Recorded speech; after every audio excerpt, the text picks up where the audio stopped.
Now, this brother in Goldsboro, North Carolina, went up to this like area or whatever whatnot, and he saw this bus, and this bus was damaged or whatever whatnot.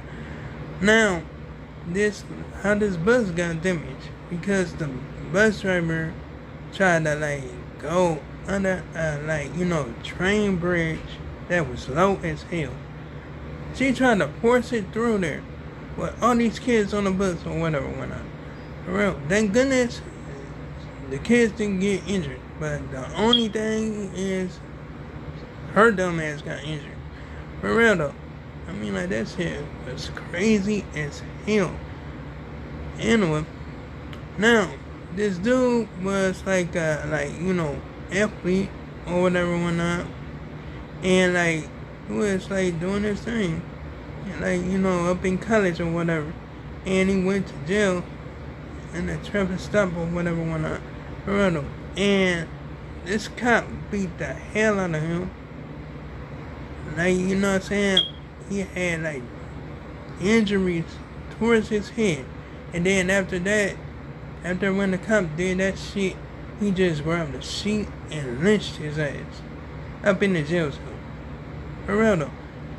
His parents was pissed like a motherfucker. For real though. But his parents didn't crash out or nothing like that. For real, they got $1 million for that shit. For real though, because they didn't want to keep on being in court, so they settled that shit. For real though.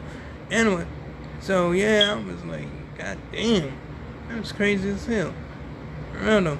Anyway, now these people had to get out the house because they was getting evicted or whatever. They was going through eviction or some shit. They didn't even want to leave. So I think that property owner called the police or whatever or whatnot. You know what I'm saying? For real though. And they had all this shit cluttered around in the house or whatever whatnot. You know what I'm saying? They was hoarders. For real though. I'm telling you, gang. I'm not even playing. I'm just keeping it a band. For real though. Anyway. Or a book or whatever. So, anyway.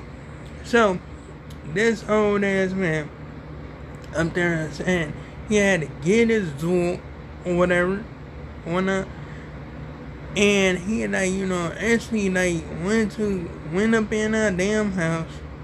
He talking a lot of shit to the cop or whatever, whatnot, and he got the duel, but the motherfucker didn't want to leave. He just started saying,